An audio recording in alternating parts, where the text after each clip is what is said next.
أعوذ بالله من الشيطان الرجيم بسم الله الرحمن الرحيم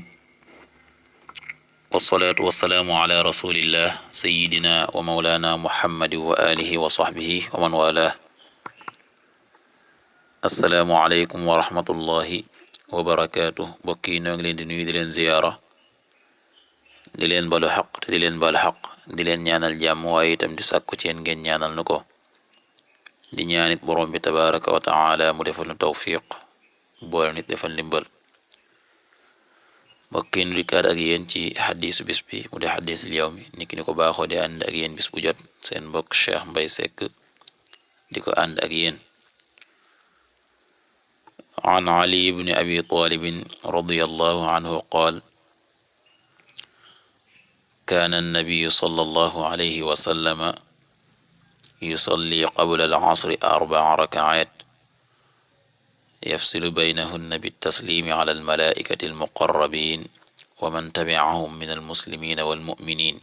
rawahu tirmisi wa qaala xadiisun xasan Ali ibn Abi Talibin yàlla na yàlla dolli ko ngërëm nee na kaana annabiyu sallallahu alayhi wa sallam yonent bi sallallahu alayhi wa sallam nekkoon na yusalli di julli qabla al asri njëkk takusaan 4 rakaat ñeenti rakaa yafsilu daana teqale baynahunna seen diggante ñoom rakaa yooyee bi taslimi ci sëlmal ala al malaikati al muqarrabin ci malaayika ya di ñu jegeñal waman ak képp koo xam ne itam tabi'ahum topp na leen min al muslimina ci jullit yi wal muminin ak way gëm yi bokki xaddis bi def ñuy jàngal sunnas tàkkusaan muy naafila ya nga xam ne des na ko def njëkk jullik tàkkusaan ci loolu Ali ibn Abi Talib wax ne yonent bi sallallahu alayhi wa sallam baaxoo woon na di ko def maanaam di julli ñeenti rakaa njëkk tàkkusaan ci ñeenti rakaa yooyee nag mu ne daana teqale seen diggante sëlmal boobu nag mooy sëlmal bi nga xam ne xam nañ ko te baax koo def te mooy sëlmal ñaanal malaayika yi ak képp koo xam ne ma nga fa ci jullit yi nga xam ne yow mi ni jiite danga ko def waaye tam niki noonu imam moom it dana sëlmalam boobee jëm ci ñaanal malaayika yi ak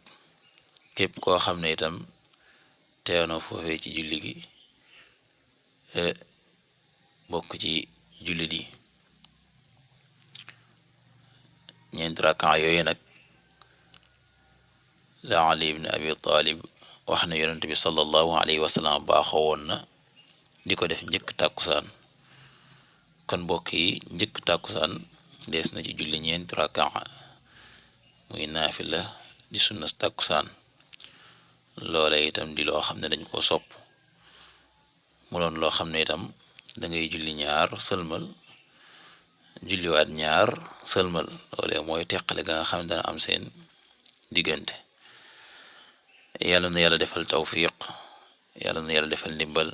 in uridu illa al islaha ma stata'tu ma tawfiqi illa billah wassalaamu alaykum wa rahmatullahi wa barakatuh